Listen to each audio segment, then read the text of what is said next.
podcast, and let's be honest, guys, this is going to be a really crappy show because nothing really important happened this week. Well, wait. Well, hold on. What was that we just saw? That intro. Oh, the new Open? Yes. I when you pull 42 hours, 44 hours in a week on just Monday through Thursday, insomnia starts to hit in because you don't get much sleep because get home at 3 a.m. Got to get the kids on the bus at 7. So I got bored and just started playing around with stuff. What do you think? You decided. Let's go to the lab Let's go because to we the got to lab. stay in the lab. Yeah, pretty much. Yeah. So what'd you think? It's a keeper. I like it All right. So until you get the next inkling of an idea. yeah. No, actually, by that time you'll know how to edit and you can do it your damn self. Foreshadowing. He's like, oh joy! Welcome to Wrestling with Egos. Now with 100% more sleep depravity. My name is Patrick. Joined as always each and every week by my best friend in the whole wide world, Brian. How's it going, buddy? It's going. All right.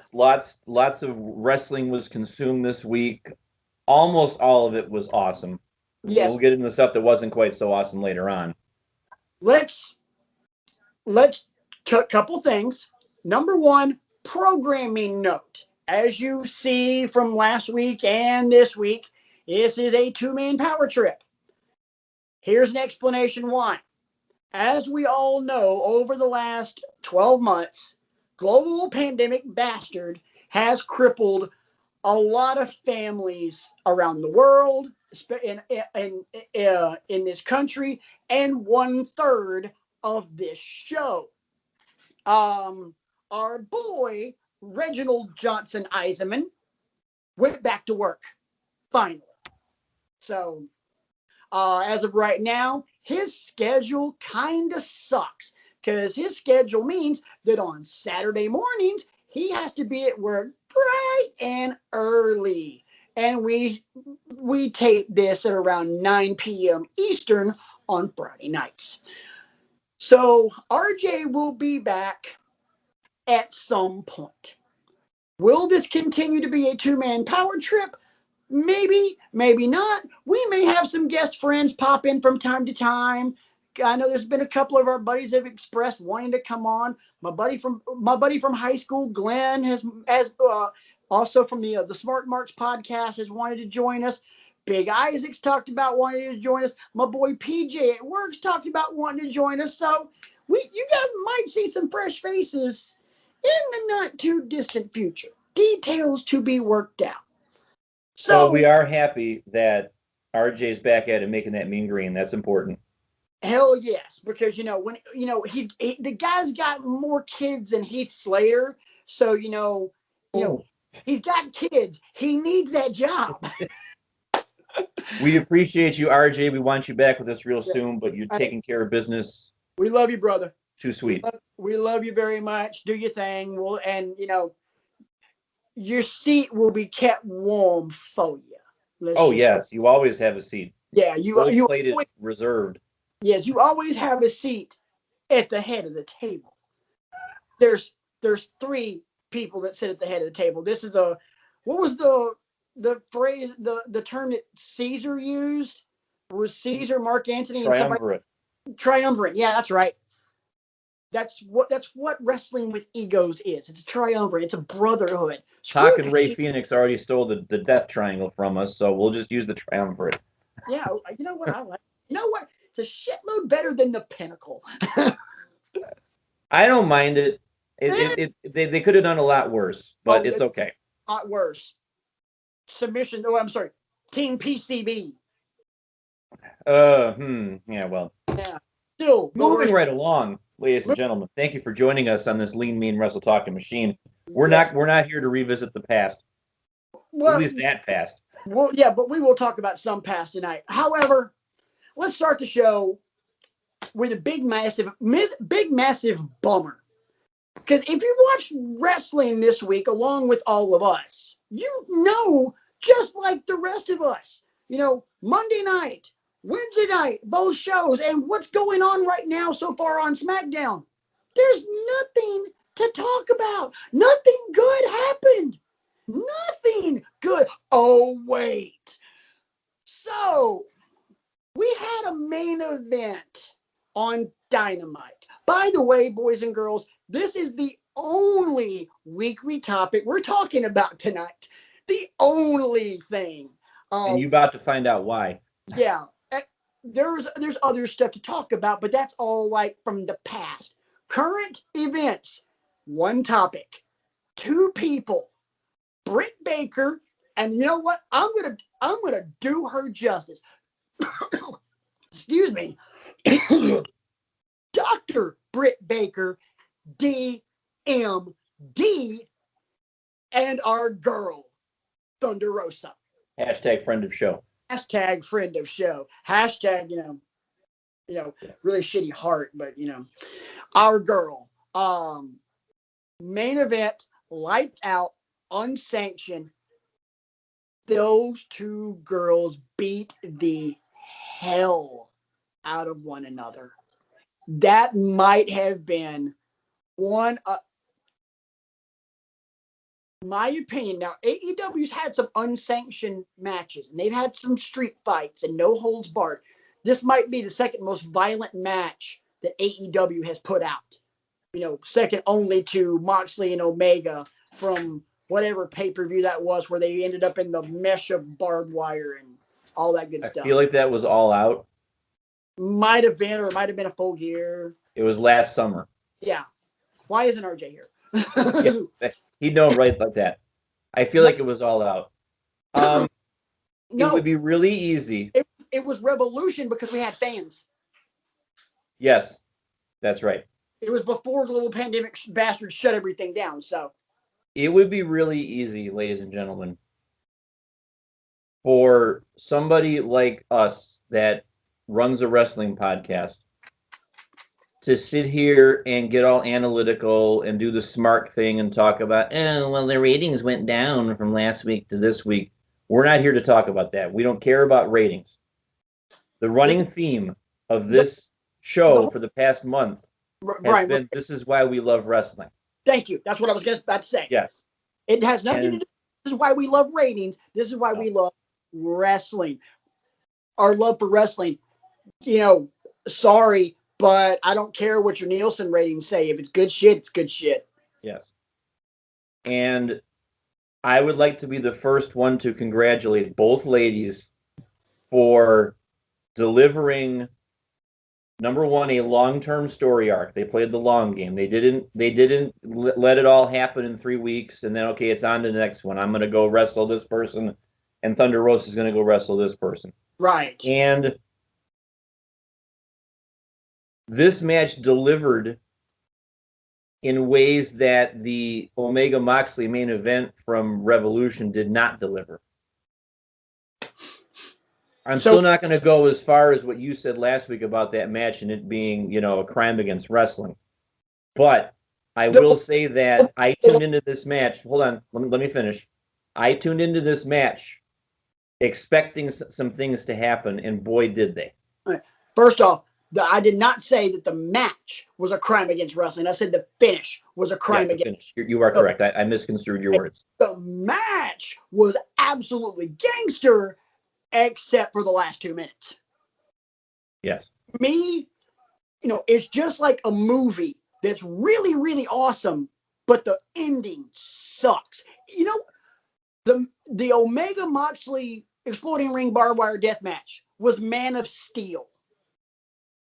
Great movie until the end. Okay. It was, Game of Thrones, first 7 seasons, amazing. 8th season, garbage. But you could tell that both women were putting an awful lot of pressure on themselves. No duh. Because of the spot they were given. And yes, Britt's the heel here, obviously, and Rosa's the face, but I could see both women got over. I was reading the Twitter comments afterwards, the Facebook comments, the social media reaction, the articles that were written about it from various publications and whatnot. I still don't like Britt Baker very much. but I guess that's the point, isn't it? I dare you to find me somebody else in any promotion, male or female, who has grown as a performer in the past 12 months the way Britt has. All right. Here's my take. Here's my take on everything you just said, and just very briefly, and then we can actually talk about the match because yeah. All right. I haven't been a fan of Britt Baker, and it's not because I don't think she's good as a heel. I think her heel work since she started turning into that smarmy ass stuck up role model, I think that has been nothing short of brilliant. I always talk about heel 401 on this show, and she has been at for at senior level, senior college level work. It's been good stuff.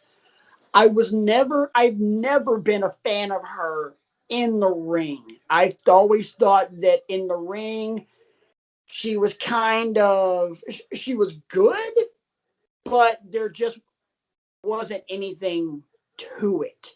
It didn't goozle me. So she's serviceable. Yeah, give you a great example. Somebody that I absolutely love. I think he's awesome, but in the ring, he's just serviceable. It's Tyler Breeze. Okay. The gimmick, I've always thought the gimmick was awesome. I was a Tyler Breeze mark during like NXT Arrival. I mean, I've been a Breeze fan. Wednesday night, my opinion of Britt Baker changed. Because I'll tell you right now, and I was gonna wait and see if I could work this comment in, but I'm just gonna go ahead and throw it out now. There was an image during the match of Britt Baker kind of propped up like this, looking up, and blood just pouring down her face. The first thing I thought when I saw that was, holy crap, she's becoming Stone Cold Steve Austin. Yeah. Because most of the shots of the match that were like that, she had a smile on her face. Uh-huh. Which means she was loving every minute of it. She wasn't necessarily in pain. I'm sure she was, but she's like, yes, this is what I want. This is what I was hoping for. Praise Jesus. This is why I love wrestling. Yeah. I mean, even to the point where, if I'm not mistaken, I think there's now a T-shirt with that picture on it. There is, because one of her first tweets the following morning was shopaew.com and a picture of the T-shirt. and you know what? Well deserved. Britt Baker, in my opinion, after Wednesday night, because of a war of attrition, is going to get a lot of fans. Because, holy crap, that chick's a badass. Even Adam Cole, in character, tweeted out his issues with Kyle O'Reilly and how he's been better than Kyle O'Reilly since 2009. Blah, blah, blah, blah, blah, blah, blah, blah, blah, blah, blah, blah, blah. P.S. My girlfriend is a badass. Literally, that was the end of the tweet. P.S. My girlfriend is a badass. Even, in character, but still threw that in there. And you know what? He's not wrong. He ain't wrong. Not. So, I mean, I don't. The worst thing they can do, in my opinion, is try and now take Britt and try and make her some sort of anti-hero. No, she needs to be straight heel. I do not want to see her trying to garner any fan support. I want to see her bad-mouthing Tony Schiavone. I want to see her bad-mouthing everybody else, talking about how she's a role model. DMD. And that's probably what she's going to do because it works so well. I want to continue to see her make me want to pay my hard-earned money to see her get her ass kicked. I just thought of something. What? I know who she can go into a feud with now. Who? And make her. Who? Anna Jay. Could you imagine if Problem. what's the problem? Anna Jay's out for 9 months. Oh, that's right. She I forgot about that. that was a heartbreaker because that's my AEW crush. Yeah. But I mean, just think about it. Like Anna Jay is still rocked by the passing of Brody Lee and how instrumental Brody Lee has been in her career. Imagine the heel work you could do on that. You'd have to tread lightly, but that smarmy. No, you wouldn't. You know why? Because Amanda Huber would be all for it because it would benefit one of her husband's people. True. Okay. Benefit Anna. I thought she was still around. I forgot about the fact that she had torn her shoulder and yeah. No, it would totally benefit Anna, and Amanda Huber would be all in favor of it because Brody had so much faith in her.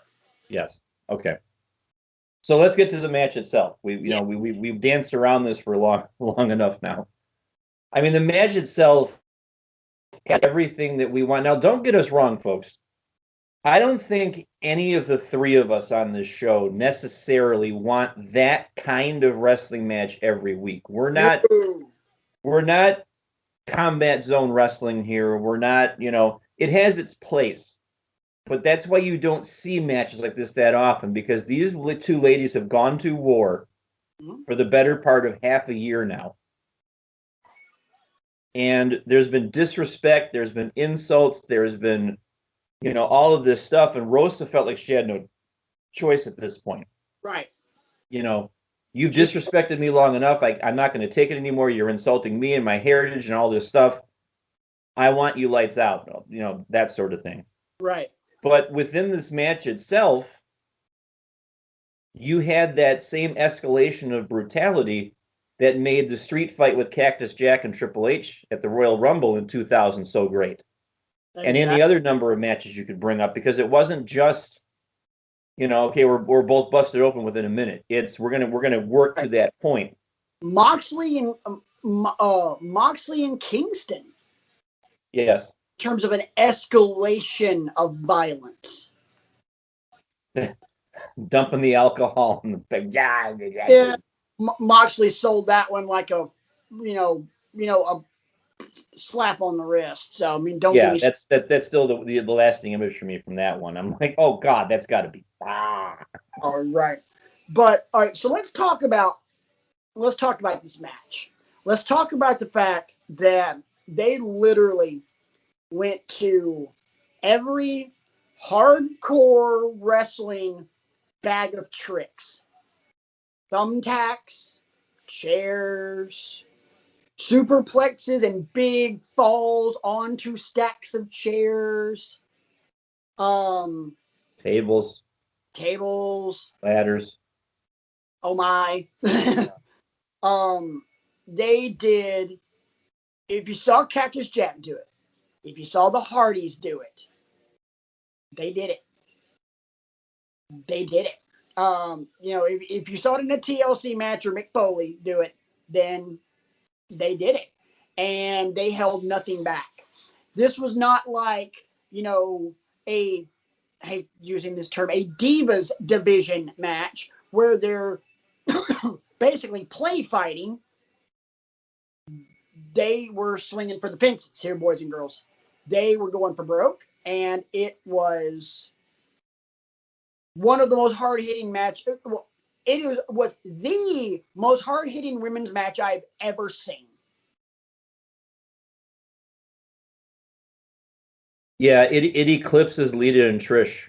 That main event, that when they main evented Raw, it eclipses that for me.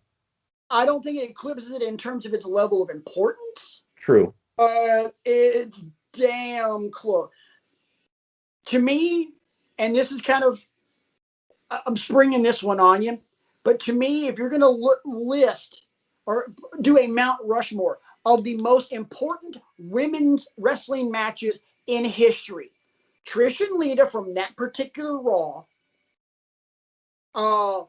Sasha, Becky, and Charlotte from WrestleMania Dallas, Charlotte, Becky, and Ronda from WrestleMania New York, and this. In terms of the most important matches in history. WrestleMania, my reasons behind it. WrestleMania Dallas proved that the women could steal the show at WrestleMania. WrestleMania New York proved that women could main event WrestleMania. Both of the other matches proved in those specific companies that women could just straight up main event. Trish and Lita were the first. It was the first time a women's match ever main evented a WWE show, and this past Wednesday was the first women's main event in AEW history. My pause is because I'm trying to find a spot for Sasha and Bayley, the Iron Woman match, but I can't. Sorry, don't get me wrong. Now, in terms of like greatest matches, you don't top Sasha Bayley from TakeOver Brooklyn. No, it doesn't happen. But in terms of importance, all four of those matches eclipse the greatness that was that match. And I even saw people, a couple people on Twitter were like, "Oh, well, Thunder Rosa's not even under contract with AEW," and I'm like, they can rectify that. Yeah. And I think they probably will. Or if they're just going to keep that working relationship with NWA, they don't have to rectify it. No. If there is really a talent exchange and a cooperation between the two companies, then you don't need to rectify it. Right. Thunder Rosa will always be welcome at the AEW table. Right. And truth be told, I don't think Thunder Rosa would be in that position to main event a Dynamite if she weren't, and not only to main event a Dynamite, but pick up the win right in that main event. If there weren't plans for Thunder Rosa, and I will get to that in a second, hashtag foreshadowing. You love to see it. Oh yeah, Rosa wouldn't have picked up that win. Where do we go from here? For Thunder Rosa, my honest opinion, there is only one direction she can go, and anything else beside this is now pointless. Can I guess? One word, hit it. I was going to say two words. Hikaru Shida. I was just going to drop the first name and just go Shida. Yeah. Because you watch the footage afterwards, the bonus footage that they posted. Shida's one of the first people there to congratulate her. Oh, yeah. Respect and all that other stuff. But if Thunder Rosa doesn't take aim at the title, right, it'll be incredibly disappointing. Because here's my thing. And I actually ran this one past PJ at work the other night before I ran this one by you, which I'm about to do right now. Hikaru Shida's title reign, as long as it has been, hasn't had very many bright spots. Right. She's defended the title a lot, but look at who she's beaten. Abaddon, Nyla Rose. Nyla Rose might be the biggest name she's beaten during her title reign. She's beaten her a couple of times. She's beaten several Japanese wrestlers that honestly 90% of the wrestling audience hasn't heard of. It's not like you're getting Miko Satomura or someone like that. Which you could have gotten before she went to NXT UK. You could have done so many things to get Shida over as a champion. I can't remember what I heard it on a WWE program multiple times. The belt does, you don't make the champion. The championship doesn't make you. You make the championship. Yes. Hikaru Shida is being made by that title. She's only who she is because she has the title, in my opinion. I don't disagree.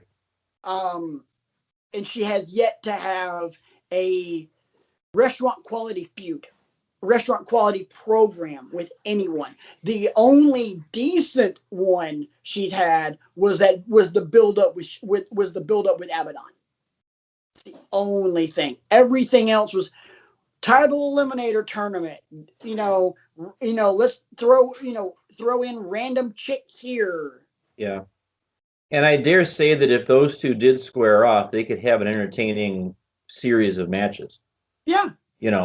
Make it a best of 5 series for the women's championship. Just do one. Those best of 5 series are so overdone. And honestly and truly, people, that seems to be what people, when they're talking about things, that seems to be what people go to so quickly. Oh, let's do a best of 5 of this. Let's do a best of 5 of this. No. How about you just do a really good build and give me one match? Okay. If the championship involved and the championship changes hands, give me a rematch. But, I don't need to see a best of 5, and the only reason I would want to see a best of 5 is if it's two particular people whose styles make for an interesting series. I was just trying to think about length, the long term. You can do long-term booking, especially when you're running one show a week. You can do long-term booking very, very easily. I could honestly and truly give you right now, starting next week, if I were booking this crap, which that might be a new segment to try out. If I were booking this crap, ...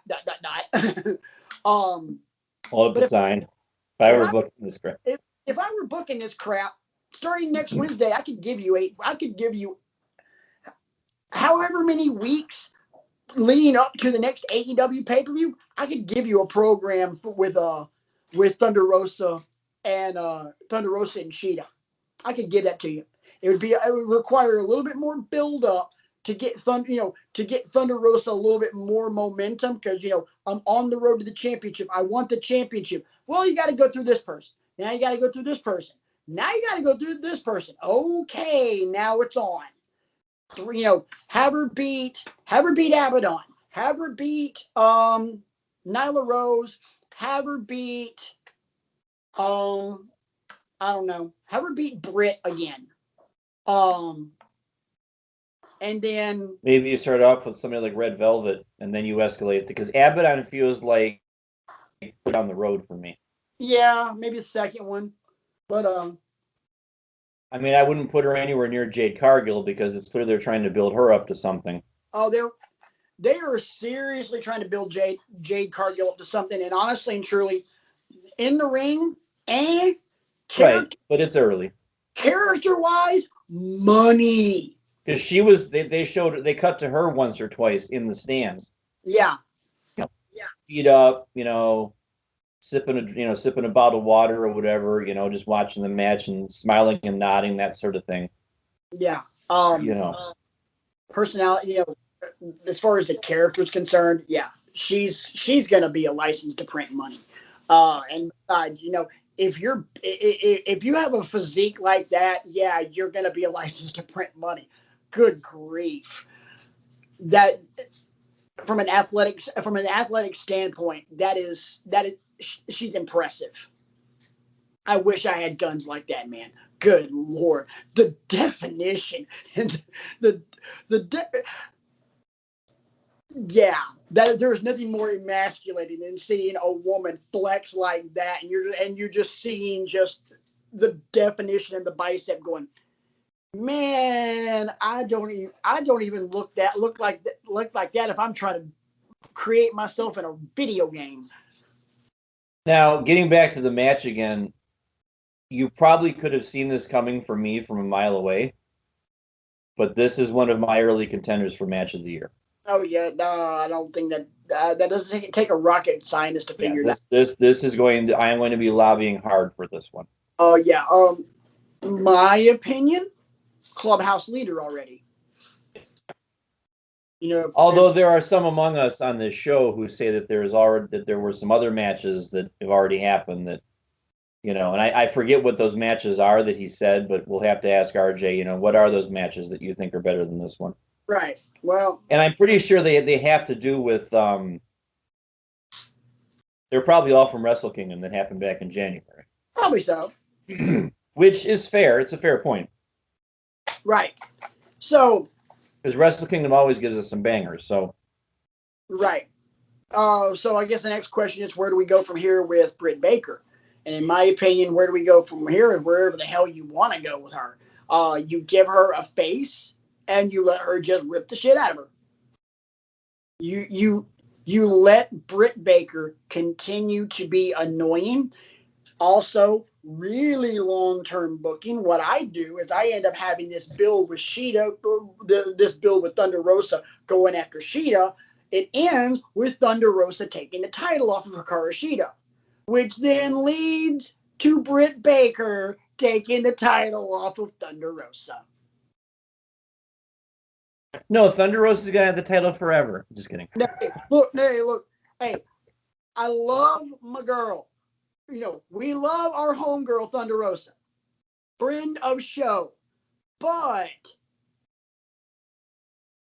I understand. Every great face champion needs a great heel. I agree. Your boy, The Rock, wouldn't have been squat without Triple H. Yes, I know he's right. Yeah. Yes. Or Austin. I'm Triple H more, to be honest.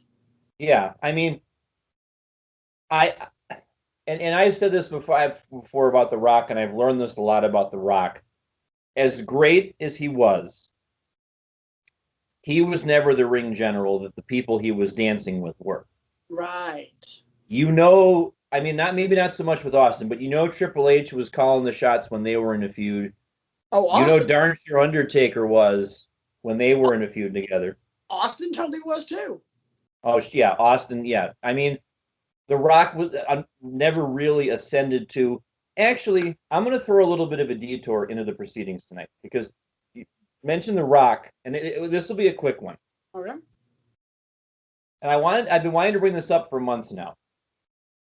You know the answer to this question. What is my favorite wrestling match of all time? Judgment Day Iron Man match, Rock and Triple H. Yes. I've learned something about that match that blew my mind. That The Undertaker came out way too early? Yes. All these years, all this time. Because as much as I love that match, and this kind of gets back to what you were talking about a couple of minutes ago, it's a great match up until the finish. This was a finish where it just doesn't make any sense. And I thought, and every time I've watched this match, I thought The Undertaker having Triple H up ready for the chokeslam, and he drops him with 2 seconds up on the clock was on purpose. Like, I mean, that's some pretty good timing. But I'm watching it through my 2000 fanboy eyes, and I can't see that what was actually supposed to happen. Undertaker's coming back. He's got beef with the McMahons and Triple H. He should help The Rock retain because The Rock was champion going into the match. And all of this schmaz should have been designed to help The Rock escape with the belt.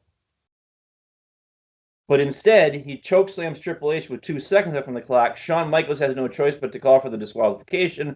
Triple H wins 6-5. No, I had no idea that that's not how it was supposed to go down. But I've watched several things. The Parts Unknown guys just did a video of the 10 biggest mistakes they made with The Undertaker, and that was one of them that they talked about.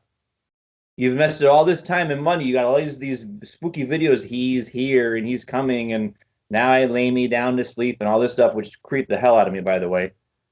You got these 3 girls in white dresses dancing around a boiler, for crying out loud. Undertaker comes out on the bike. Oh my God. And he's laying waste to everybody, and then chokeslams Triple H, and I'm like, what? So I had all these years, I had no idea that was a botch. Oh yeah, massive botch.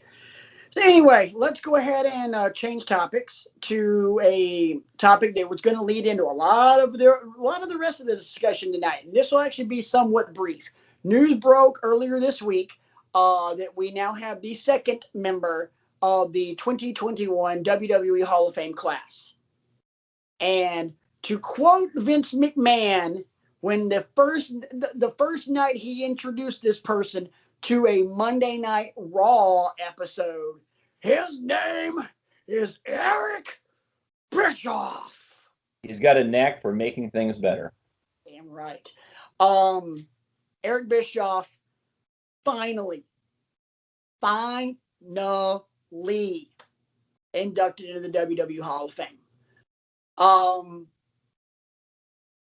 I have very, very strong positive thoughts on this that can be summed up very quickly. So, Brian, go ahead. I can. What I'm going to say. Period. End of story. Move on. Eric, that because of the way I grew up in wrestling, I couldn't stand it. You know, came out in the leather jacket and the big smile and raving to the fans, I love you, thank you, and all this other stuff. And I'm just like, what a dork, But again, my education, I've come to realize how intelligent this man is. I've come to realize how envelope pushing this guy is. I loved his book, Controversy Creates Cash. I found myself agreeing with a lot of the things that, that he was writing. Just a great mind for the business. And we can sit here and rattle off all the things that he did differently with WCW, but he had to. The way they were doing business was not working. They were getting creamed. They were losing money left and right. So he said, let's stop doing all that then. Right. Let's take the fight to WWE, and here's how we're going to do it. And the rest is history. Right. Say what you will about the reboot of NWO in WWE. Say what you will about his time as Raw general manager.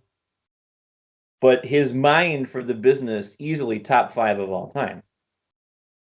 Yeah. And, it's richly deserved. A question for you before you state your opinion on this. Who inducts him? Oh, God.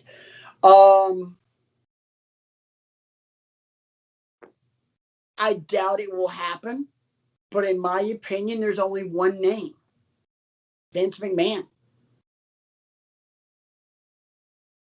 I have an idea who's probably going to induct him, and I hope to God not, because we're already going to see him at WrestleMania, and I don't want to see him at WrestleMania, and that would be Hulk Hogan. I wasn't thinking either of them. Who are you thinking? I was thinking give it to Big Kev. Yeah. Big Kev wouldn't be long-winded, I don't think. Nash He'd be succinct enough, Nash Hall, DDP. DDP. No, DDP couldn't know because he's been on AEW, so I don't know if DDP is like. This is true.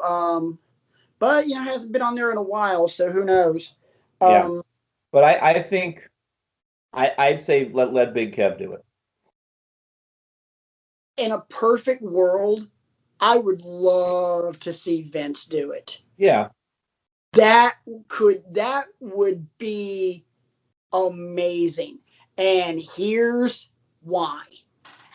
Bold statement of probably the most bold statement I've ever made on this show.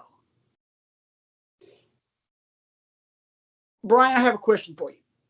Sir. Yes or no? The product of wrestling that you have watched over the last 10 years, do you love it?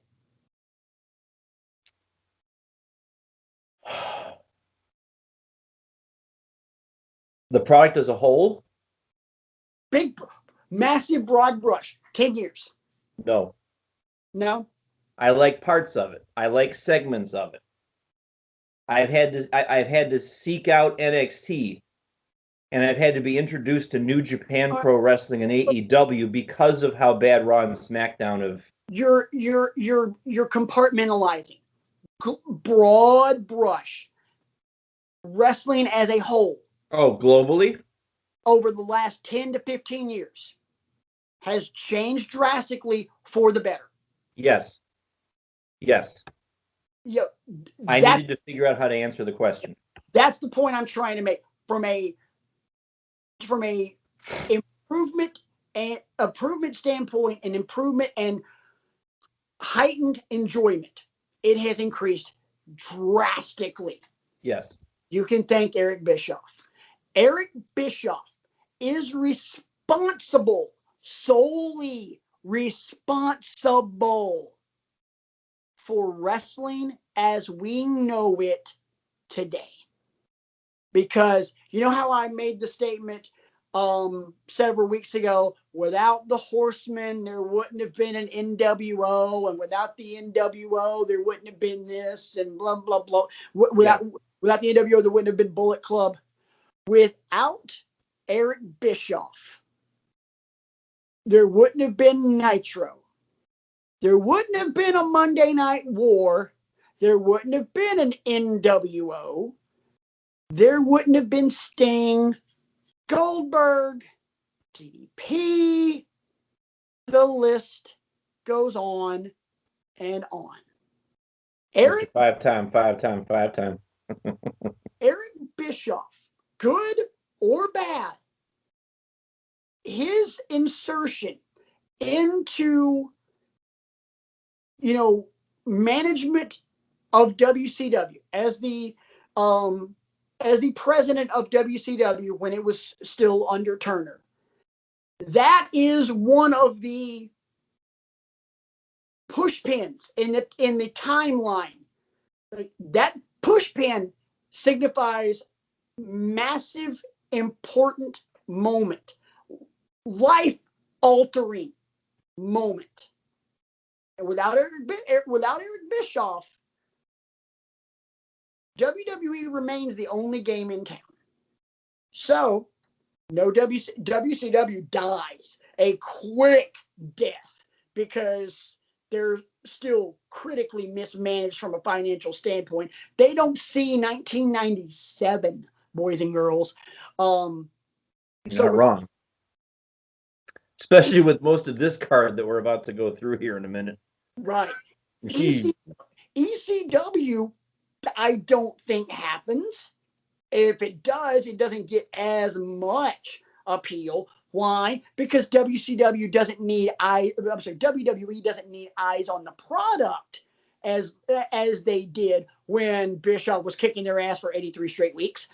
TNA doesn't happen. Oh my God, boys and girls, AJ Styles doesn't happen. Samoa Joe, Brian, doesn't happen. I'm now talking about people that you love. I'm gonna need a minute.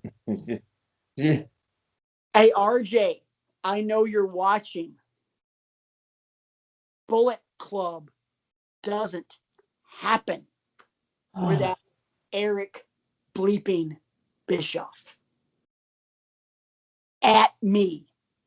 At Rant Mode On. Disagree with me? At me. Dare you. Dare you. Dare you can try to convince me that I'm wrong. By the way, you will fail.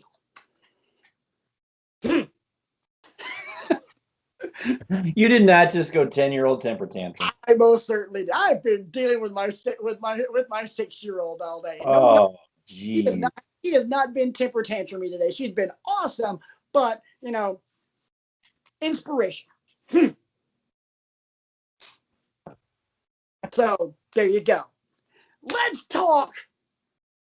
You want to do the homework or you want to do the deep dive? We'll do the deep dive. Because the homework, honestly, is not going to take very long. And we wanted to save some time for the deep dive. Let's get it out of the way and in with the fun part. Okay, let's get it out of the way. Spoiler alert, boys and girls. In the 2-year plus history of this show, I have never given a homework, a legitimate homework, not a a gotcha homework like the King of the Road match was. I have never given a homework as bad of a grade as I'm about to give this one. Oh, crap. I understand why you gave me the match, because you're trying to expose me to more of that stuff that I haven't watched. And this is kind of like that pre-Bischoff. Oh, way pre-Bischoff. Yeah. This damn hurt. Dude, for the record, Starrcade 1986, The Skywalkers, the main event, Midnight Express with Jim Cornette versus the Road Warriors with Paul Ellering. Scaffold. I assign this to you, Brian, because as you know, last week we discussed the contributions of Jim Crockett Jr. in the wake of his passing, his contributions to professional wrestling. To me, with the exception of all things early stages of Ric Flair, this was one of the matches that had the most hype leading up to it. This was as big ticket box office as it could have been, that without involving the NWA World Heavyweight Championship. So I cue the matchup, and I've got my, I don't know what's going on here. Getting all worked up, boys and girls. Man. All choked up because he's going to have to talk about some of the crap he had to say. The first thing, every time I've ever seen Paul Ellering, first of all, I'm going to throw some praise this man's way. Paul Ellering was so intimidating for a guy who barely even talked. I know he cut the promos. I know he was the mouthpiece of Road Warriors during this time period. He didn't say a word in this match. He just came out, and he's got he's got his hands on his hips, and he's looking around. And he's got the mustache. That mustache was on fleek, by the way. Ugh. And he's just kind of surveying the scene, nodding his head here and there. You knew this man was a badass. Oh yeah, Paul Ellering was legit. You remember how much I marked out when he showed up with Authors of Pain a couple of years ago in NXT? I'm like, oh my God, it's Paul Ellering. Guys, Paul Ellering, guys, guys, But even back then, I can't think of too many people more universally hated than Jim Cornette. The minute Jim Cornette came out, the boos were cataclysmic. Real quick, just. Have you have a 7, 8, 9-year-old niece? We won't mention her name. So it goes to assume that you have seen Frozen 2, correct? No, actually, I saw the first one. I have yet to see the second one. She has. She's watched it multiple times. Well, then she would know this. In the movie, there is a song called Some Things Never Change. Okay. Continue. And I guess, we have to, as much as I hate to do this, I guess we have to give a little bit of praise to Cornette, the same way we gave some praise to Britt Baker before. If the point of his character in the presentation, yeah, I know you threw up in your mouth, I'm sorry, is to get you to hate him, then, gold star for you, because we do. We hate you coming out in your gold lame suspenders and your stupid tennis racket. That why do you have the tennis racket except to hit somebody with it? And it probably doesn't hurt anyway when you hit him with it, because it's a stupid tennis racket. I've never been hit with a tennis racket before. I don't. Don't ask me how I know this. Yeah. Don't. But I want to focus in on the scaffolding itself and the lighting. I got all technical on this one. It looks like it's taking place in a dark alley somewhere, first of all. Like there's a floodlight on the one ladder and a floodlight on the other one. I was taken back to when I was in high school. I was in the marching band, and whenever we would have band camp in the summer, um, the director would have a scaffold that they would wheel out for him, and it reminded me of that's what it reminded me of because when I after I graduated, I came back as a freshman and a sophomore in college, and I helped out. I just handed out sheet music. I helped people. I taught them how to march. That kind of thing. And then there were times when he would say, hey Brian, come on up on the scaffold with me so you can watch the saxophones and see if they're in formation or watch. And one of the things about me is I have a fear of heights. So it took a lot for me to want to, but this scaffolding was solid. It was rock solid. It had anchors, it had clamps, and it was weighted to the ground to the point where I felt safe climbing up on it, standing on it, hand on the railing at all times, 3 points of contact, all that stuff they teach you. I'm watching Hawk and Animal climb up this in the first place, doing their reconnaissance at the beginning, and it was already, and like railings are popping off and they're trying to put them back on. Oh shoot, I broke the railing. And I'm like, no. Okay, guys, this is a bad idea. Guys, can we stop the match? Can we just let's just have a tag team match. Nope. Okay. Let's So let's fast forward and get this dumpster fire over with. yeah. It was just such a bad idea. I mean, the fact that it was poor lighting, folding, but I actually thought at one point, I think it was Dennis Condrey, I thought his knees were bleeding. Yeah. But then I remember that he had red knee pads on. Because I'm like, oh, did he cut his knees up? No, wait, those are knee pads. I forgot that he was wearing knee pads, but they were right down above his boots, so his knees were exposed. They could have been bleeding for all I know. But it was just a dumb idea to try and climb underneath and do the monkey bar thing. I'm like, that's stupid. It is so stupid. Yeah. Yeah. My takeaways, you mentioned the lighting. That was every Crockett pay-per-view known to man. They never lit the arena for squat. They lit the arenas like it was a house show. They forgot they were doing TV. Yeah, you'd think you'd want to have some more light on it so you could see what you're doing. Yeah. I hate scaffold matches entirely because it's just it takes me back to watching American Gladiators and the joust that don't have the pugil sticks. And, I don't want to fall and there's nothing soft and cushy to catch my, me and my stepdaughter went to a friend of hers birthday party at Urban Air, and they get the big pit with the foam blocks and the big pugil sticks and the balance beam, and we played joust and we kicked the snot out of each other, and that was fun. No, I'm not doing a scaffold match. At the same time, nobody wants to fall off the darn thing until it's time, so Right. it's a lot of rock'em sock'em robots. Here's a question for you. Matches. What? Obviously, Cornette did not know how to fall off of that. And also, Big Boss Man, Big Bubba Rogers, Ray Traylor, whatever you want to call him, was supposed to catch him. He missed. I didn't know that. I didn't pick up on that. Big Bubba was supposed to catch him, but he was out of position. Okay. That makes sense because, I mean, Cornette didn't even adjust or try to adjust. Like you'd twist your body or tuck or something. I don't know what you would do because I've never set foot in a wrestling ring before.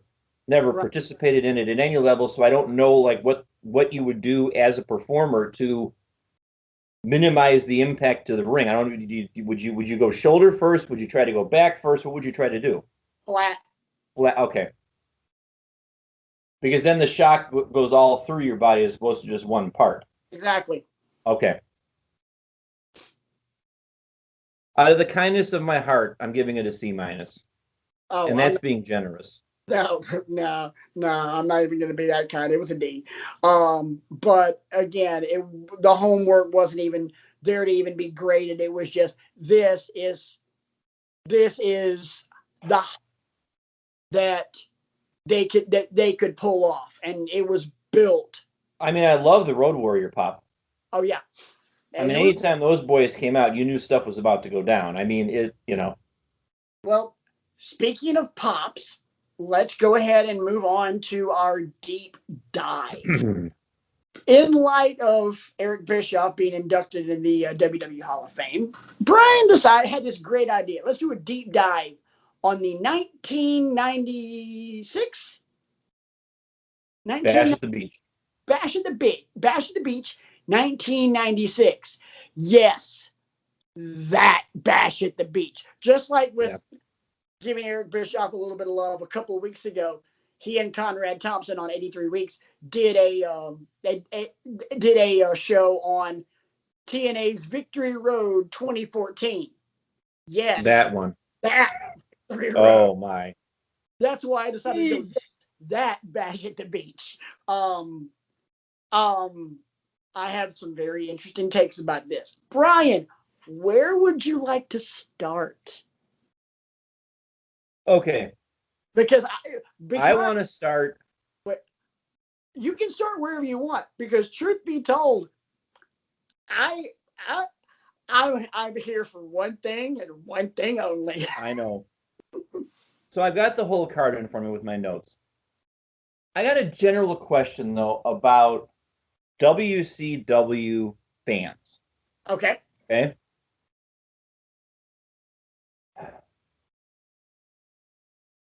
I will admit that the balance of this card is snoozeworthy. Yeah. When you have Public Enemy versus the Nasty Boys, for example, and you have John Tenta versus Big Bubba, and that unfortunate shot of the silver dollars in the sack, and I'm going to get a little off color for you boys and girls. The first time I saw it, it looked like a freaking condom hanging off the pipe. I was horrified. I'm like, what is that? Oh, it's a sack of silver dollars. Brian, I'm very proud of you for that. I just want to point that out. And my notes say the shot of the bag of money at first was unfortunate. Exact quote from my notes. I'm like, that's pretty bad. It looks like a freaking condom. Joe Gomez versus Steve Mongo McMichael. I mean, come on. But when you start off with a match like Rey Mysterio and Psychosis, and the fans are basically sitting there, they're sipping their Diet Coke, and they're just kind of, how can you not be tuned into the greatness that is in front of you? Because that's the bone I have to pick. I have a theory. I have an opinion. Because, and this is not just for WCW fans. This is wrestling fans as a whole. Because up until this point in the history of professional wrestling, especially in the 90s, wrestling fans never had a reason to give a shit. Great matches, cool. But I'm here just because it's wrestling and I've always watched wrestling. And I really like her a part of this show, and I might get to see Flair, and I might get to see Hogan and Sting and Luger, and I don't really, I'm not particularly paying attention to what's going on Monday night on Nitro, but there's a pay-per-view in my hometown. I can probably get tickets for cheap because wrestling isn't really that popular anymore. By the way, I've got another piece of Eric Bischoffness I need to throw in real quick that I forgot to mention. I personally want to thank Eric Bischoff. Why? Because with what we're about to talk about tonight, it made it cool to be a freaking wrestling fan. Why? Because the t-shirts became cool. It became cool to wear a shirt that had the letters NWO across it, because after that happened, it became cool to wear a black t-shirt that said Austin 316. And then after that, it became cool to wear another black t-shirt that says, I've got 2 words for you, suck it. Or fast forward to now, a shirt that says, this is real. Yeah. Bullet. Yeah.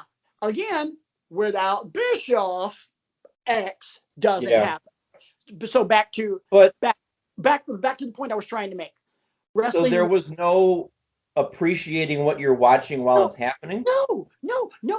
Nobody gave a flying damn about what was going on in the ring until let's pretend that at this moment in time, we are actually at the present date of Bash at the Beach 1996. No one's going to give a flying damn about what's truly going on in the ring until tomorrow night. Tonight is the night everything freaking changed. The one match that I thought outside of the main event that I actually thought was interesting, because I forgot that they apparently had big plans for this guy at one point, was Conan versus Ric Flair. They had huge plans for Conan until they realized something. Conan had a bigger ego than Ric Flair had a drinking problem.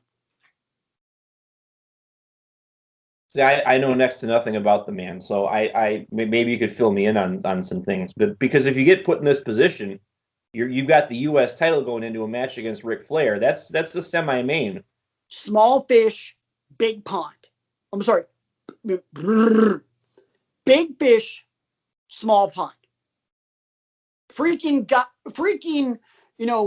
Megalodon in a small pond. Conan in AAA. Conan was practically God in Mexico. Came into American audiences thinking he was hot shit. Okay. Didn't really fly. Because I noticed that after the Mysterio Psychosis match, they cut to a backstage piece and Oakland was asking, what did we just see there? Right. And Conan gave him the rundown. This was this, this was this. That finish was one of the most bonkers finishes I still have ever seen. I love watching that finish because not only is that top rope is that second rope splash mountain just a thing of beauty, but Ray transitioning that into a Hurricane Rana and the snap that both of them get to rotate that is just mwah. I think my favorite match of the night was that one. Yeah. But then you know what I'm about. You know that I'm about the in-ring action, the storytelling, all that stuff. Which is where wrestling fans are now. Yes, not back then. We weren't. We were just, I'm here to see Flair, I'm here to see Arn, I'm here to do this, Hogan must pose. Yeah. That. And unpopular opinion, maybe you'll agree with me. I hated the commentary. Heenan was trying too hard. Because he didn't have anybody good to bounce off of. Dusty was just there. They brought Mike Tenay in the middle of the evening, and it is just no. Do not invoke that name on my show. Sorry. Okay. I don't ever pull the card of this being my show. Ever. Don't mention that god-awful comment. Okay. I'm going to see myself out, boys and girls. Thanks for watching. Well, maybe I'll be back next week. I don't know. Do not. Okay. And here's why. First off, Mike Tenay, god-awful commentator. Here's where he lost me. Halloween Havoc 1998. Opening match for the Cruiserweight Championship is Disco Inferno versus my friend, Lash LaRue. Went to high school with the guy. Shout out, Lash. I've known Lash since I was 8. He's a year older than me. We lived in the same neighborhood together. We were friends. Me, him, and his younger brother. Lash's finisher was fireman's carry into a Michinoku driver. He hits a blue thunder bomb. And Mike Tenay starts freaking out, going, that's his move. That's his move. That's the whiplash. Father Mucker, no, it's not. it's not. You're supposed to be the professor. No, STFU. Moving on. Yes, the commentary was god awful. Bobby Heenan, as much as I love Bobby Heenan, to the point where I literally introduced my wife to just how funny he was yesterday by showing her his Hall of Fame induction speech. She laughed. She laughed. She was laughing within 4 minutes. I have to apologize for the way I talk. I had a wedgie. Anyway, Heenan didn't have anybody to bounce off of because I'm gonna have to cue that up before I go to bed now. Thanks. Tony Schiavone, as great of a play-by-play guy as he is, Tony Schiavone is not one for comedic banter. Mike Tenay isn't even good for color commentary, and Dusty Rhodes is an island unto himself. So I mean, it was just this feeling, because I knew it was going to happen at the end, but it was just the whole atmosphere created this sense of dread. It was 4 people doing commentary that none of them meshed at all. Any combination of them, none of them mesh. I mean, you can go to Monday Night Raw right now and have Tom Phillips. I'm mixing people up, but you can Tom Phillips, Corey Graves, and Byron Saxton, and it works. Why? Shut up, Saxton. Because all 3 of them work. Michael Cole, as god awful as he is at times, and Corey Graves work. JR and Lawler worked. Gorilla and Bobby worked. Would you stop? The external occipital protuberance. Damn his right. What? The back of his neck. We'll just say that. Exactly. So WCW and commentary. The only thing worse than WCW commentary was WCW's lack to be able to pull off a damn good finish. Yeah, and I guess we should just get right to it. I mean, all night long, who's the third man? Do you know? Do you know? And I don't know if I could have seen it coming if I was watching it. Now, be honest, you did watch this live. I did. I was. Did you predict it? Shit, no. Not even. Who did you think? Honestly, who were you like? Who was your smart money on?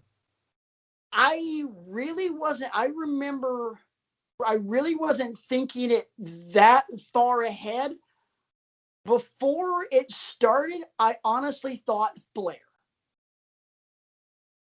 Because you never really had this cataclysmic of a heel turn before. Yeah. So I know I wasn't thinking someone turning. I was thinking someone heel that has ties at some point to at the time the WWF. Flair was champion. Flair was a 2-time WWF champion. It made sense. And it also made sense, I dare say, because so many of the storylines back then Flair was involved in. For whatever reason. Exactly. He was the money. So I am sitting. I cannot remember where we were. I can't remember if we were at my house. It was by the pay-per-view because it was me, Mike, Matt, John, all my wrestling buddies from back then. We all rotated. Every 4 months, you bought a pay-per-view because you had it at your house. And Bash at the Beach was mine. So I remember sitting there and all hell is breaking loose and Hulk Hogan is walking out. Tony Schiavone, you're damn right. You're damn right it's Hulk Hogan.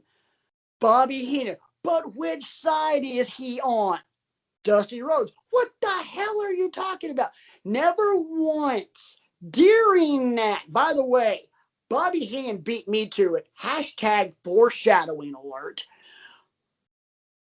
Never in my wildest heel 401 fantasies did I see that coming.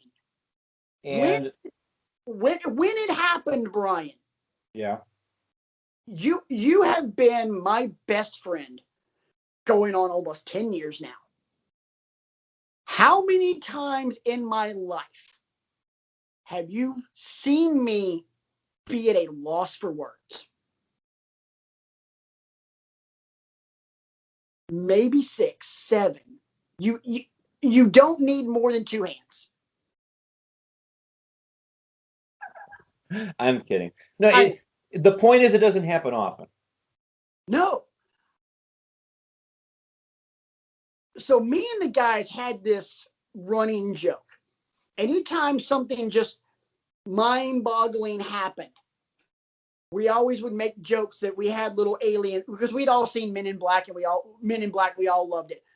You know, flip top head, the little alien in our inside our brains would just go ah, just jump and just end it all, because nope.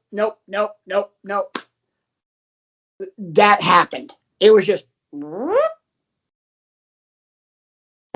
And I was sitting there last night watching it unfold, and when they were focused on Hogan walking down that ramp, I thought of something else involving Hogan. Okay. Hogan had the same look on his face that Rock had when he had to turn heel on Hogan in 2002. When he had to spit the water in his face and do all that stuff, because you could tell Rock wasn't really comfortable with doing that. I wonder what Hogan's comfort level was with doing this. He looked like he would rather be anywhere else in the world at that point. He was not sold on it. He was sold on the fact that it would get over. He was worried, and obviously I've done research and I've listened to Bischoff's podcast on this, and yeah, I've had this burnt into my memory. He was very worried about the fan base. He was worried that this would truly bury him. And he had a damn good reason. When he leg dropped Macho, when he hit the leg drop on Savage, go back and watch it one more time. For a brief, tiny little second, you can hear that entire arena go dead freaking silent. Even if that's possible, because they were dead the whole night practically. They didn't pop for hardly anything. They popped for Hogan. They popped. Well, yes. Hogan's coming out. Hogan's coming to save the. Boo! And then they started throwing the stuff in the ring, and Gene Okerlund's coming out, and he's breaking down crying. Oh, Gene Okerlund sells that. That's Academy Award winning performance, dude. This he's just got the microphone and he's like, to stop himself supposedly from right. Excuse me, if you could just I could just have a word with you for a sec. I don't know how but it was just, I mean, we love Gene Okerlund for just that reason. He lent gravitas to whatever he was doing. Right. So, hot take. Massive hot take. Sorry, for some reason where my glasses are, it's itching me tonight on both sides, so I apologize. The single most important moment in the history of professional wrestling. Period. End of story. You're not going to get an argument from me, because the stones it would take to make a decision like this. Before we continue, rewind just a little bit. Did you know, yes or no, without going into any further, yes or no, did you know that Hulk Hogan was not the initial person tagged to be the third man? Yes. I don't remember who was. Sting. That's right. And Sting was vehemently opposed to it, as I recall. Depending on who you ask, Sting doesn't recall Bischoff. Bischoff, to my recollection on his podcast, didn't say that he was vehemently opposed to it, but he was highly uncomfortable because Sting didn't know if he could be heel that way. Right. Hogan had a feeling he could pull it off. He just didn't know if it would fly. By the way, it flew. I mean, because the parts of it that are seared into my memory are the stuff that you see in all the documentaries. Oh, you know, God, the NWO documentary and all that stuff, and the Monday Night War stuff. You know, I talk about the dead WCW crowds. They weren't dead any longer. Oh, no. Literally. You know, everybody was universally united in the vilification of Hulk Hogan. For about a month and a half. And then the NWO became cool. Yeah. The NWO. The one I remember is when it was either, I forget where they were in California. No, they were in Orlando on the soundstage. And all these like middle-aged to senior citizen women in the front row just like flipping them off and throwing stuff in the ring. I'm like, Grandma, sit down. Yeah. You're not supposed to be doing that, but I mean. And then the NWO became a gang and they became cool. Yeah. The t-shirt became cool. And I made that point a little while ago. You know, NWO to Austin to DX to Bullet Club, the list goes on. I remember people walking around college. I was in college at this point. I remember some people walking around John Carroll with NWO t-shirts. I'm like, what the hell is NWO? I had one. I had one. Because this was before I was tuned back into it again. Right. I had a white one, and then I had a red one because I was when the Wolfpack was cool too. Wolfpack had some gangster ass entrance music too, but then again, so did the NWO. It's the single most important moment in the history of wrestling, in my opinion. You'll never be able to convince me of anything otherwise. Don't forget about the Simon Dean match from SmackDown. Simon Dean, bite my ass. I mean, in terms of you want to talk about squash matches, then let's not talk about squash. This match, this moment changed everything. This moment saved professional wrestling. Professional wrestling wouldn't be what it is today without the NWO, without Hulk Hogan turning on everything that we knew to be right about professional wrestling. Because it set so many things into motion. It forced, I mean, it meant that WWE was no longer the only game in town. They had to start doing things differently. Right. Because this was the moment, boys and girls. Yeah. This was the moment that 83-week stretch began. Or maybe shortly thereafter, but it was the formation of the NWO. It was Hulk Hogan turning into Hollywood Hulk Hogan. This was, to use an AEW finisher name, this was the paradigm shift and in the history of professional wrestling. I will go back. I will be 90 years old talking about professional wrestling to my grandkids. And I will be telling them, yep, this was the moment everything changed. You'll be queuing it up on the Peacock streaming service, and you'll be like, let me show you. The Peacock holographic service. Right. You know, we'll be able to actually embedded in my wall. Yeah, be able to be sitting in the middle of the ring when it happened, like sitting in a chair, 3 feet from Macho. Oh God, and that's what else I was trying to do. I was trying to imagine myself sitting in the building. I mean, if I had time, and I'd like to think, if I had time, Brian, oh my God. I'd like to think that I wouldn't be like the 97% of the people that were there. I like to think that I would be there for the wrestling. And I'd be marking out for Psychosis versus Rey Mysterio. Brian, you're saying that knowing what you know now. Right. You're not saying this as a fan of wrestling in the early summer of 1996. Those two Because I types. would have been 20. No, but those two types of wrestling fans were completely different. To Yeah. be tell me that you would have enjoyed just the wrestling is trying to compare what hard rock was in 1989 to 1993. So you're going to go from Whitesnake and Winger and Poison and all those hair bands to Nirvana, Soundgarden, Alice in Chains, and Pearl Jam. No. Right. No, Yeah. no. Yeah, it's all the same. It's just you're answering the question no under the pretense that you know now what you didn't know then. And no, you wouldn't have enjoyed it because we were not taught to enjoy it.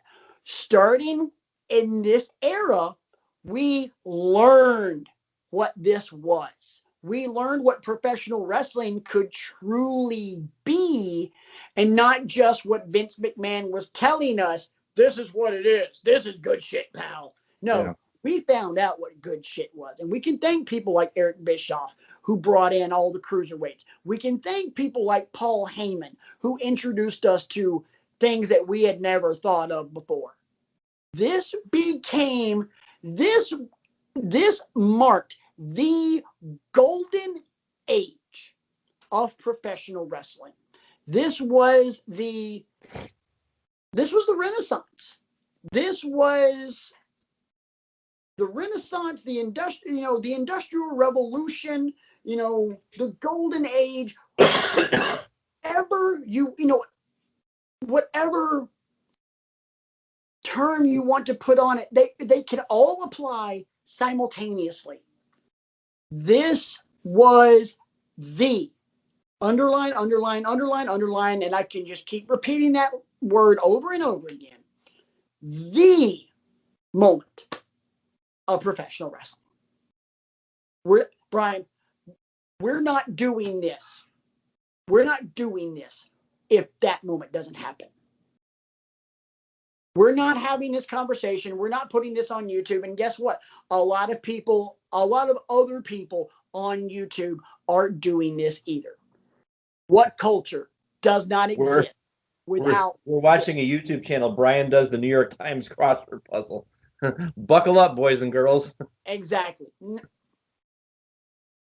To get professional wrestling without this in 2021 is boring as hell. Yeah. Because society still would have evolved into what we have now. Society would have been society. Professional wrestling wouldn't have changed.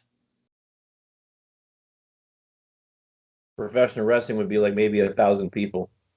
Yeah. In the Wolstein Center. No, it wouldn't even. They wouldn't have even been able to book the Wolstein Center in Cleveland. By the way, it's an arena that seats about for those that don't live in Northeast Ohio. It's an arena that seats about 8,000 people. Yeah. So for a lot of our Southern fans, the Birmingham Jefferson Civic Center seats about 8. And that. Got me all worked up. I'm very sorry. Again, this moment changed, saved, evolved. I can go on and on.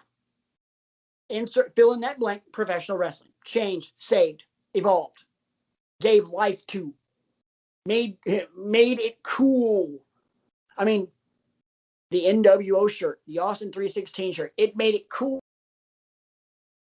Go out in public and say, I'm a wrestling fan.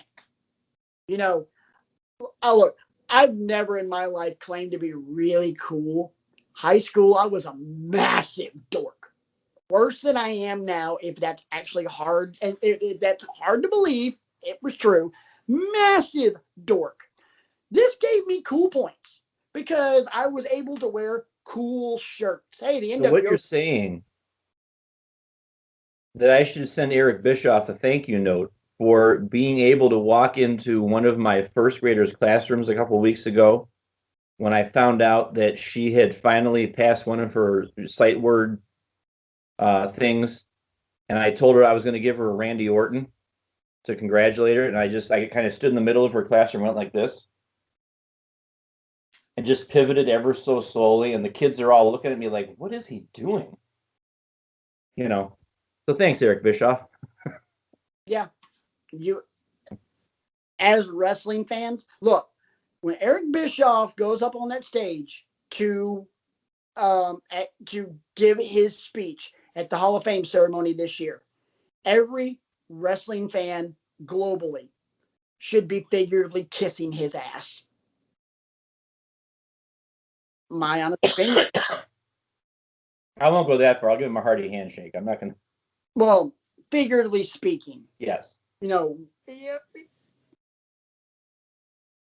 and I'm not saying he is solely responsible. And obviously, a lot of other moving parts and other people involved.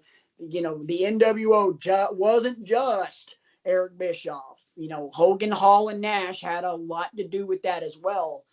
But But again, I said it before. You look at the decisions he made when he was in charge. Yeah. Who else would have, who else? We can't say that anybody else would have the stones to revolutionize things the way he did. We have, the way we're doing business isn't working. We have to do something else. He is the only person in history to whoop Vince McMahon's ass. Basically. In terms of product on television, he's the only person to beat the crap out of Vince McMahon. And if Vince did induct him, he might make allusions to that. And that's why I hope it happens. Yeah. Why I was thinking about that when you said that before. I'm like, it'd be a rare moment of like humility from him. And he would totally do it. Vince would, more than anything, truly legitimize Eric Bischoff and every freaking contribution he has ever made to professional wrestling. Put him over, Vince McMahon is that validation. Yeah. Don't get me wrong. Eric Bischoff doesn't need validation. You look at the WWE network, which is about to be completely merged into Peacock, I believe, next week. That's, by the way, if you have a WWE Network subscription, it's about to be permanently canceled, and you're going to get a refund back for a month so you can kick your shit over to Peacock, which I've already done. Programming. Yes. I'll be taking care of that next week. Exactly. So all of this stuff, he is a keystone in the history of professional wrestling.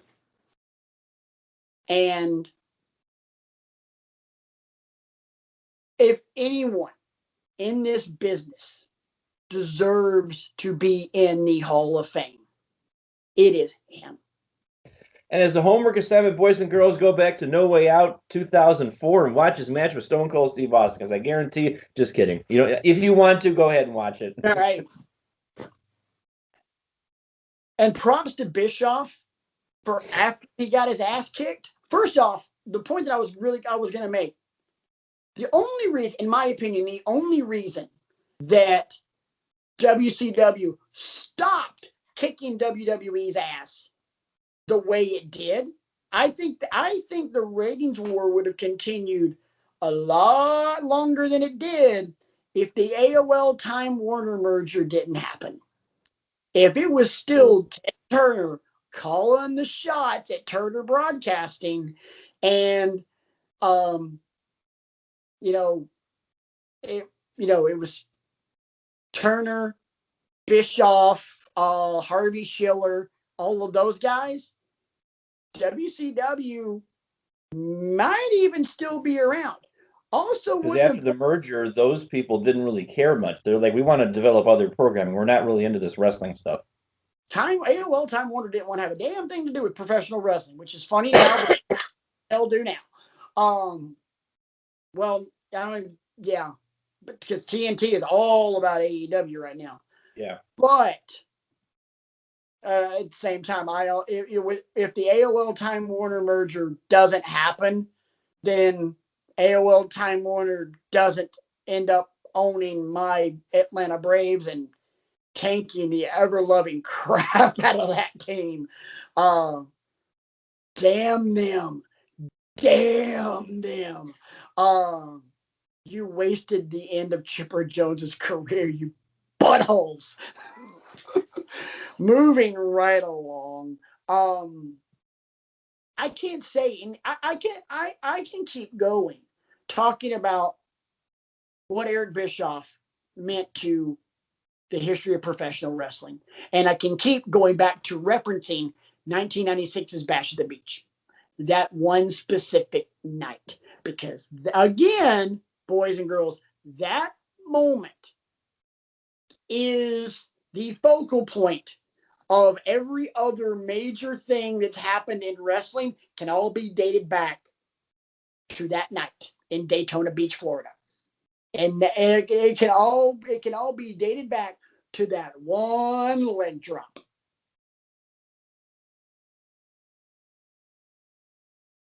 Tell me if I'm wrong.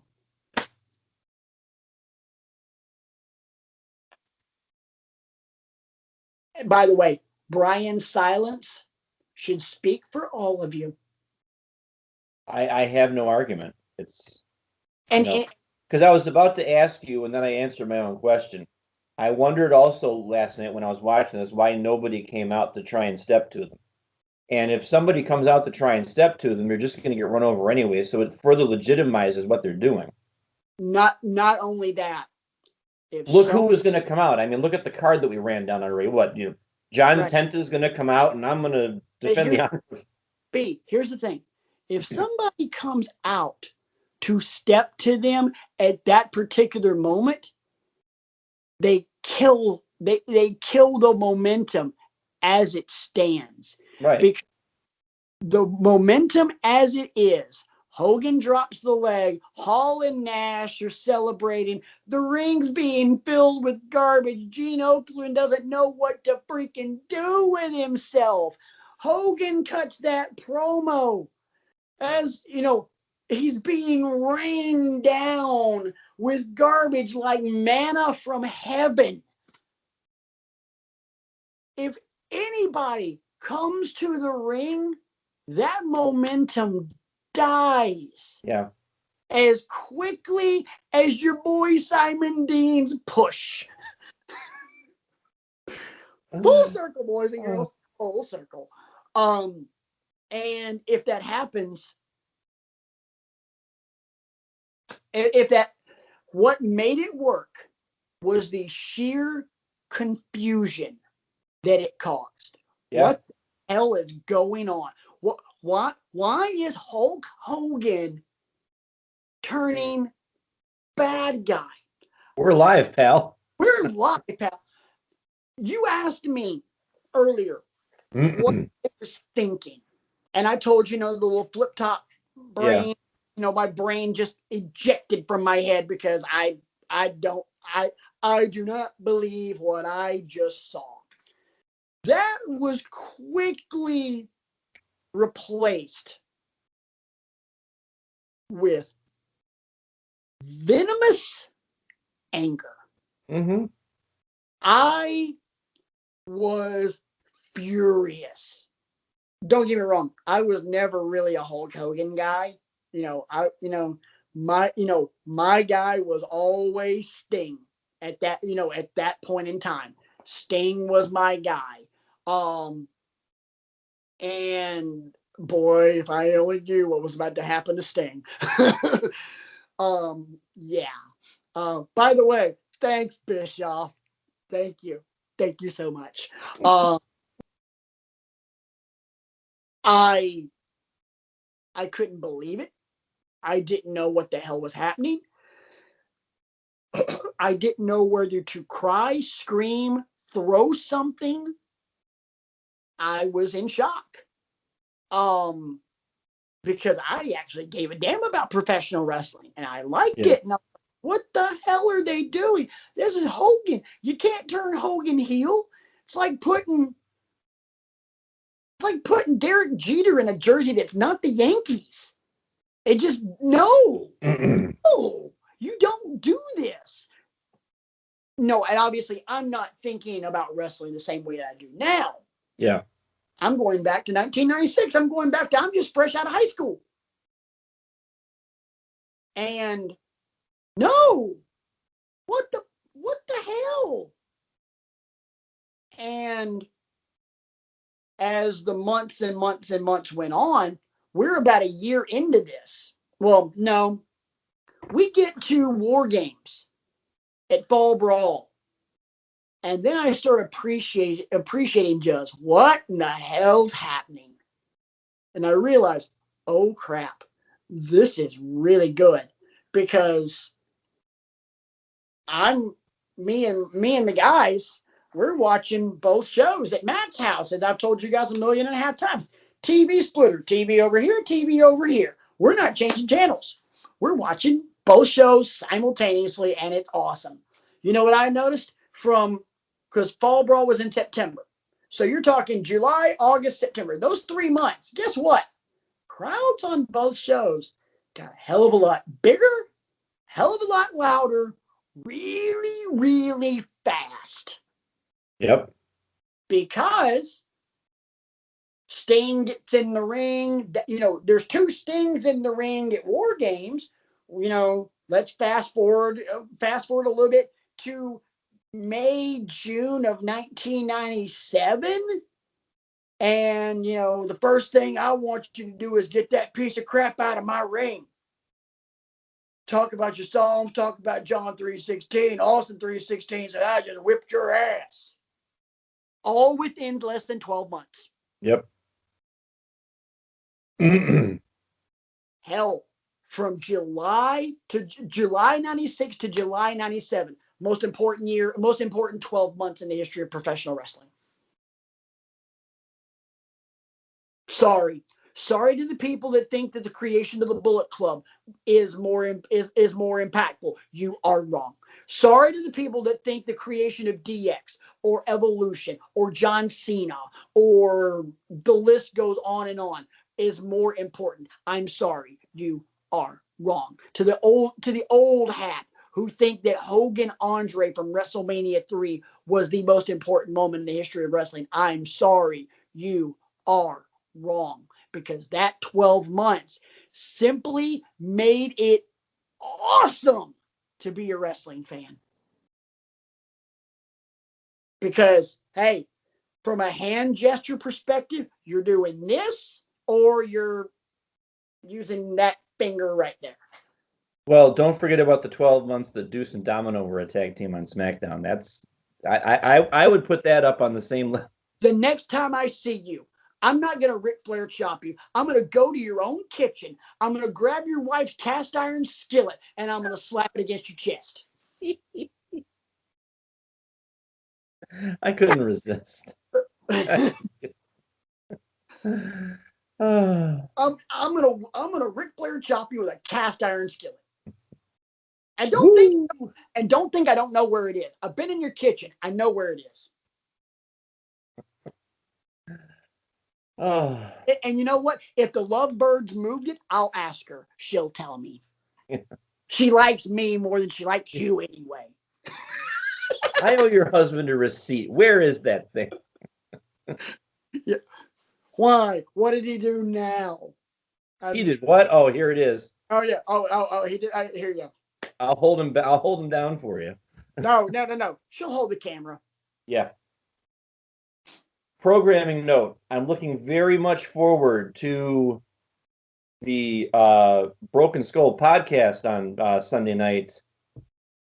Randall Keith. That's going to be interesting. They could go so many directions with that, and I hope they don't sanitize it. Hey, please be better than the one with Sasha. Oh, that was horrible. Oh my God. Dude, I'm sorry.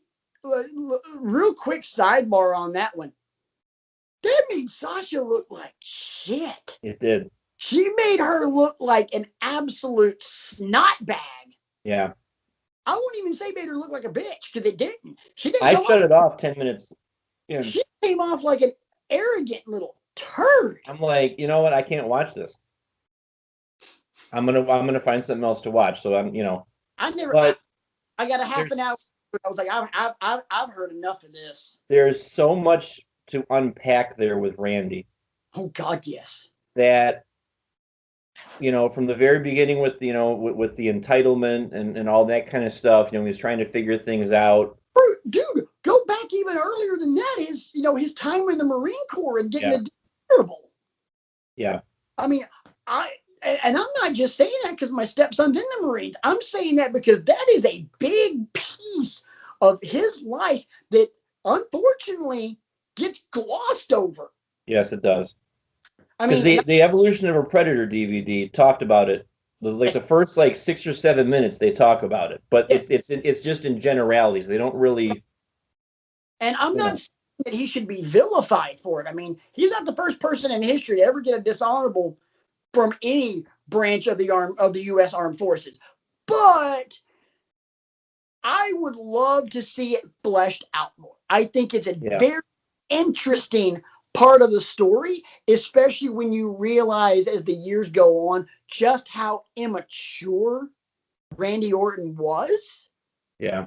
Obviously, looking back on then to what he is now, and a guy who would probably butcher the entire world for his kids. I can respect the hell out of that.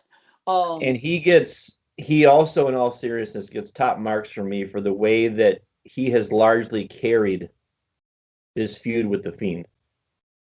Because you're trying to make the Fiend scarce on television for a reason, because you don't want to overexpose him. So that puts the onus on Randy and Alexa to carry it. Not carrying that weight by himself. There's a little 5 foot tall blonde that's carrying her own share of Alexa. And mad props to her too, but Randy is more than doing his part.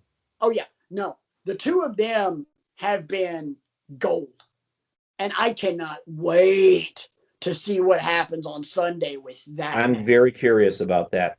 I am going to be salivating with anticipation on that one because that's going to be interesting. Because if something doesn't happen here, I'm gonna be pissed. Right. I'm going to be more pissed off about this than the fact that there was no. I've got to use the line again because I've gotten feedback from it and it got several laughs. There was no earth-shattering kaboom from the exploding PU-36 exploding space modulator. Shout out to my boy Marvin the Martian. Where's the kaboom? Where's the earth-shattering kaboom? So there's a lot to look forward to on the horizon, a lot to be appreciative of from the past. We're happy that we can play a small part in bringing it to you. As always, we appreciate your feedback. You can email the show, wrestlingwithegos@gmail.com, comment on YouTube. You can tweet us. RJ is at RJEman with 2 N's. Your boy. They see it. Yeah. Your boy is BCrigo15 and Patrick is Ant Rant Mode on. We thank you very much for all of your support.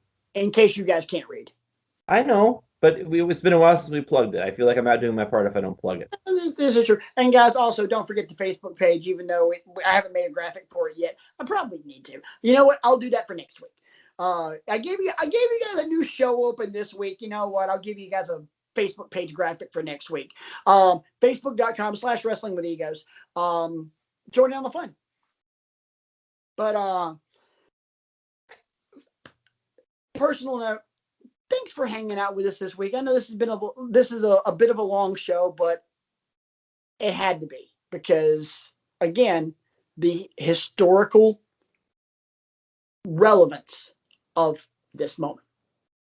So I'd love to hear your feedback. I would love to see read your comments, your emails, your tweets.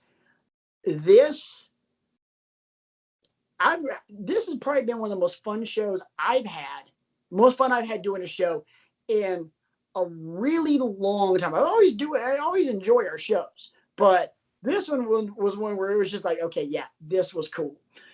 I think the last time I got this much enjoyment out of filming Wrestling with Egos might have been the night that we realized that Thunder Rosa was our girl. And we appreciate you, Rosa. Oh, hell yes, we appreciate you. So again, this has been Wrestling with Egos, the Thunder Rosa Mark podcast. So name change, graphic change, everything. But I honestly thought about during the open to actually have a picture of her in a neon heart.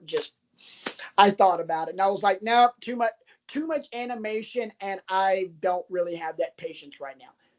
Hashtag, it'll happen eventually. Foreshadowing alert.